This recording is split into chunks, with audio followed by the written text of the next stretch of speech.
Volkswagen Arteon Review. Future VW models will lean heavily on the Arteon's steely facial expression, with head of design Klaus Bischoff billing the car as the start of a new design era. Integrating scything headlights with the bars of a deep grille is intended to make the body appear wider and closer to the road, with the second of those characteristics aided by muscular, albeit abruptly sheared, wheel arches and a crisp crease that runs the car's length. The attempt to disguise a hulking five-seater as a sporting car fails to stir the soul, or even break away from the formulaic, conservative approach typical of the brand. There are some nice touches, the large clamshell bonnet, the scalloped flanks, but they are not enough to lend the car the distinct personality it needs. The Arteon sits on the same flexible MQB platform used by VW models that range from the current Golf to the US-built, and appropriately sizable, Atlas SUV.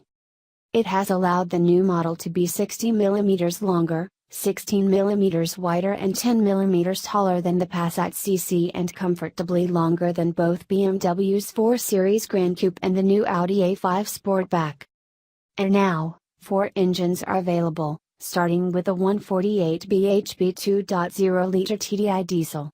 The other diesel option is the power plant in our test car, a twin-turbo 2.0 TDI that, with 237 bhp, is VW's most powerful L-burner.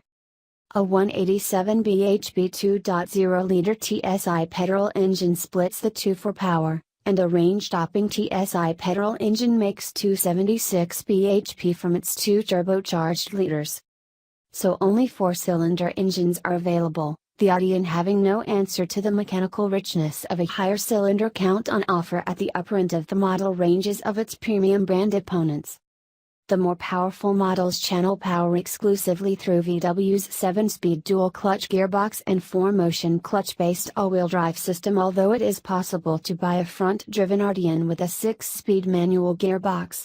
Expect a 148 bhp 1.5-liter TSI Evo unit and a 187 bhp 2.0-liter TDI to arrive down the line. Factor in the 255 bhp BMW 330d we tested in 2012, though, and you'll see how far adrift of a truly sporting, similarly priced diesel performance level the Arteon is. The BMW is another second quicker still to 60 miles per hour and more than a second quicker from 30 miles per hour to 70 miles per hour, and the BMW was a 3 Series touring with only one driven axle for traction.